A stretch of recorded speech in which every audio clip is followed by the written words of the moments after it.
Assalamualaikum, salam bersejahtera.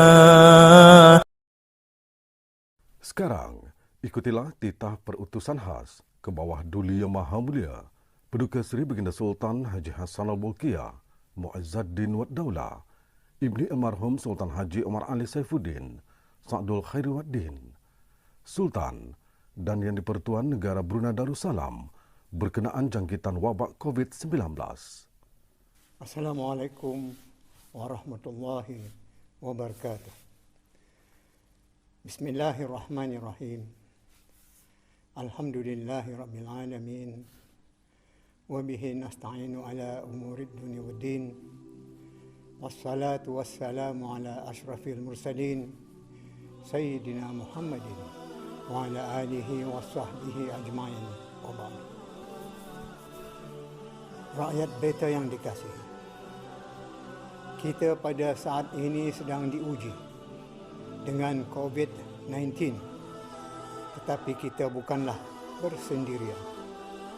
Malah seluruh dunia, wabak ini telah menular dengan pantasnya, melanda 180 buah negara dengan melebihi 260,000 kes yang menyebabkan lebih 11,000 kematian. Selama 3 bulan dari wabak bermula, Brunei Darussalam masih saja bebas dari COVID-19. Sedang banyak negara di dunia sudah pun mengalaminya. Namun dengan takdir Allah, Brunei kini juga telah turut dilanda. Punca wabak menjejaki Brunei telah dikenal pasti, iaitu apabila sekumpulan orang Brunei menyertai perhimpunan tabligh di Kuala Lumpur, Malaysia. Kes pertama dikesan ialah pada 3 Mac 2020 dari seorang lelaki warga tempatan berumur 53 tahun. Sehingga kini, jumlah jangkitan telah pun meningkat. Kita berharap akan dapat membendung jangkitan-jangkitan baru dengan izin Allah. Sesungguhnya, kita tidaklah boleh leka untuk menangani kes ini. Dari perkembangan yang berlaku di seluruh dunia, semua orang boleh menjangkakan bahawa wabak ini mungkin menjadi ancaman bagi jangka masa yang panjang. Kerana itu, Brunei mesti bersedia secara bersepadu untuk membentengi diri daripada wabak ini. Secara fizikal, kita didorong untuk mengutamakan kebersihan, menggunakan topeng muka dan hand sanitizer. Tetapi ini saja belum memadai, melainkan mesti juga committed dengan faktor psikologi, iaitu bersabar dan bertenang serta yakin kepada pertolongan Allah. Perlu diingat, ancaman sekarang bukan datang daripada angin ribut atau api atau banjir besar. Kalau ancaman itu datangnya daripada anasir-anasir ini, maka kita masih saja boleh mengarah unit-unit keselamatan untuk membantu.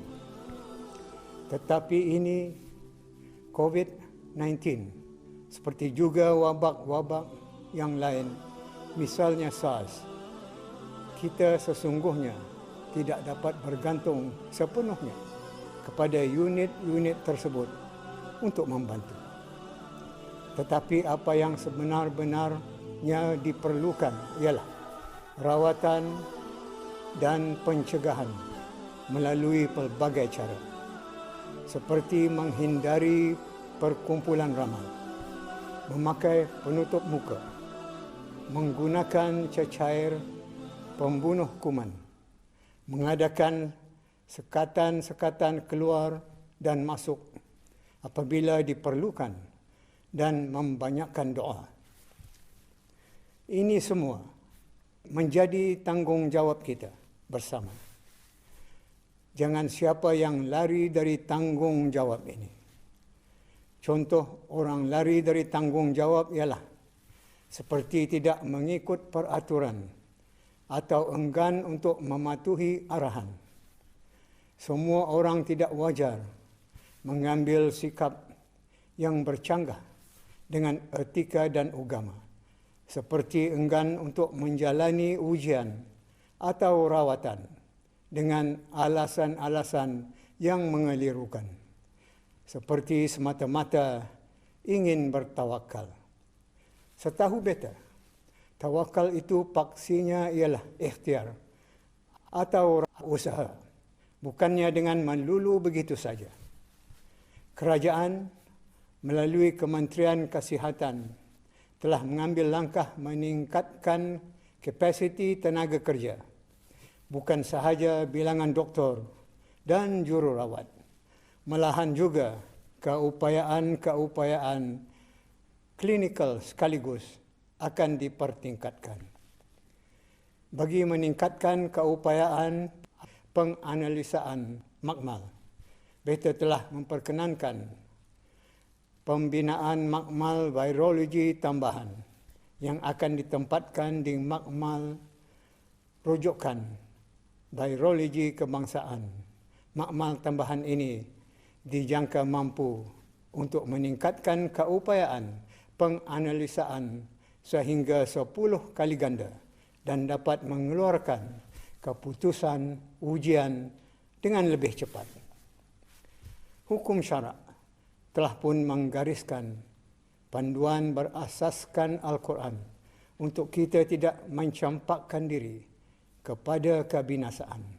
Sementara hadis-hadis Nabi SAW pula dengan tegasnya melarang dari memasuki mana-mana tempat atau bumi yang berlaku di dalamnya taun, penyakit berjangkit, dan tidak boleh meninggalkan tempat itu setelah memasukinya. Dan bahkan hadis juga mengingatkan supaya lari daripada penyakit itu. Beta menyedari semua kita mengalami kejutan, tetapi hendaknya tidak sampai ke tahap panik, kerana panik itu berisiko untuk menggugat ketenteraman. Bagaimanapun, telah kedengaran terdapat segelintir masyarakat yang membuat pembelian panik barang-barang asasi sehingga menyebabkan berkurangnya secara drastik bekalan beras di kedai-kedai dalam negara ini. Untuk perhatian semua rakyat dan penduduk bahawa Kementerian Keuangan dan Ekonomi telah mengesahkan bahawa stor beras dan gula adalah mencukupi bagi keperluan seharian dan jadual waktu penjualannya kepada syarikat-syarikat di stor negara juga adalah dipanjangkan, dibuka pada setiap hari termasuk hari-hari Jumaat, Ahad dan kelepasan awam.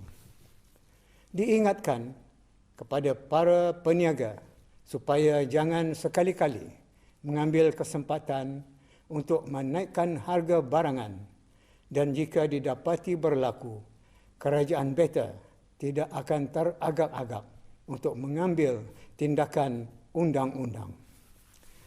Selaku bangsa yang berakidah, di samping meneruskan usaha-usaha bersifat jasmani, fizikal, kita juga dituntut untuk menggandakan usaha-usaha bersifat kerohanian, spiritual, dengan membanyakkan doa dan zikir kepada Allah serta melakukan amal ma'ruf dan nahi mungkar. Di sinilah budaya kita berbeza. Kita tahu wabak ini bukan wujud dengan sendirinya, tetapi datang daripada siapa yang bernama Maha Pencipta. Tidak siapa di kalangan kita yang tahu mengapa ia didatangkan. Tetapi bercermin kepada peristiwa-peristiwa yang dirakam dalam Al-Quran, maka dapatlah difahami bahawa setiap bala atau musibah atau wabak itu adalah ia satu peringatan atau hukuman atau intiqam daripada Allah. Cuma satu saja harapan yang tinggal, iaitu kita sama-sama datang kepada Allah dengan merendah diri, mengaku berdosa sambil memohonkan belas kasihannya. Ya Allah, pelihara dan selamatkanlah kami dari wabak yang dahsyat ini. Hanya Engkau jua sebaik-baik pemelihara itu. Kepada Kementerian Hal Ehwal Agama, pandu dan bimbinglah rakyat untuk berdoa dan berzikir. Sediakan teks doa dan zikir itu untuk kemudahan.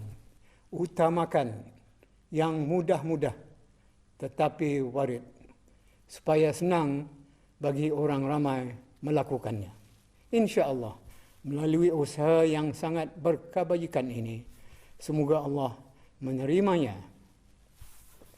Bagi mengakhiri perutusan ini, beta dengan rendah hati mengucapkan penghargaan dan terima kasih terutama kepada para petugas kesihatan dan jururawat, para penjawat awam sekaliannya, khasnya askar dan polis yang sama-sama bertungkus lumus menyumbangkan tugas masing-masing tanpa mengira masa, dan bahkan tidak dilupakan juga semua pihak termasuk para sukarelawan yang turut menyumbangkan khidmat secara langsung maupun tidak langsung bagi menangani wabak COVID-19 ini. Semoga Allah memberkati usaha kita semua. Sekian, wabillahi taufiq wal hidayah. Wassalamualaikum warahmatullahi wabarakatuh.